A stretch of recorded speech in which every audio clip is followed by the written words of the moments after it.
Bien-aimés dans les Seigneurs, aujourd'hui nous allons partager avec vous sur ce thème que nous avons intitulé la repentance. Sur ce, suivons la lecture de la parole. Version Louis II, Matthieu chapitre 4, verset 17. Je lis au nom de Jésus. Amen. De ces moments, Jésus commençant à prêcher et à dire, répentez-vous car le royaume des cieux est proche. Parole du Seigneur. Amen. Nous allons directement entamer avec notre deuxième lecture de la parole de Dieu. Suivons la lecture. Version français courant, Marc chapitre 1, verset 15. Je lis au nom de Jésus. Amen. Le moment fixé est arrivé, disait-il, car le royaume de Dieu s'est approché. Changez de comportement et croyez la bonne nouvelle. Parole du Seigneur. Amen. Bien-aimés, après notre lecture, nous venons de comprendre l'importance de ce thème. Nous venons de comprendre l'importance de la repentance. Bien-aimés, la repentance, c'est le premier message de l'évangile.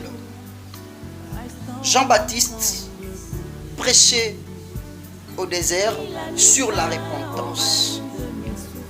Jésus, il a commencé son évangile sur ce message de la repentance. Voyez comment la repentance est très importante pour un enfant de Dieu. Bien-aimés dans le Seigneur, c'est quoi la repentance? La repentance, le mot repentance vient du mot grec métanoïa, qui signifie changement de comportement, changement de mentalité, changement d'attitude. Et c'est aussi la tristesse qu'on éprouve de nos péchés. C'est une douleur qui est en nous, une douleur d'avoir offensé Dieu.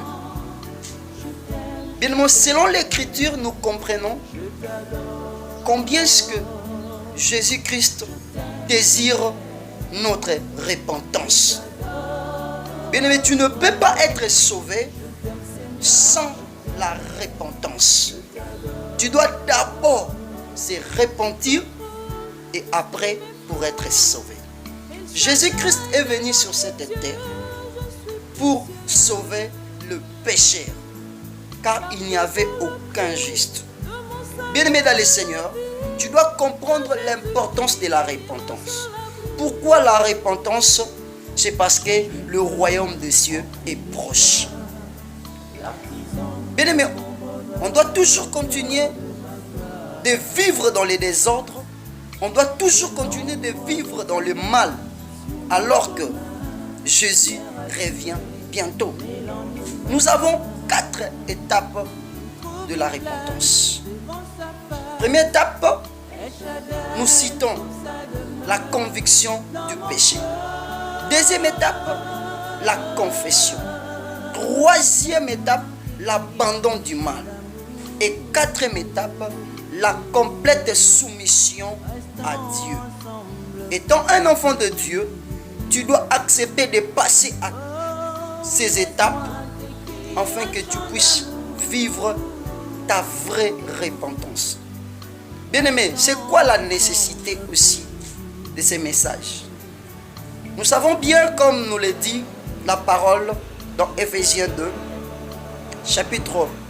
Éphésiens chapitre 2, versets 8 à 10, que nous sommes sauvés par la grâce au moyen de la foi. Nous le croyons. Mais cette foi doit être accompagnée de la vraie repentance. En d'autres termes, cette foi doit aussi inclure la repentance, la vraie repentance. Étant un enfant de Dieu, tu dois changer ta façon de te comporter pour vivre la vie éternelle. Étant un enfant de Dieu, tu dois changer tes habitudes, tes des intentions pour vivre le royaume des cieux. Bien-aimés, répentez-vous, car le royaume des cieux est proche. Jésus revient bientôt, raison pour laquelle nous devons nous repentir. Jésus revient bientôt, raison pour laquelle nous devons abandonner le mal, abandonner le péché. C'est lui qui abandonne le mal, c'est lui qui abandonne le péché et donne totalement sa vie à Jésus-Christ. Il va vivre la gloire éternelle. Parole de votre humble serviteur Sylvain Fernando Jacques. Que Dieu vous bénisse.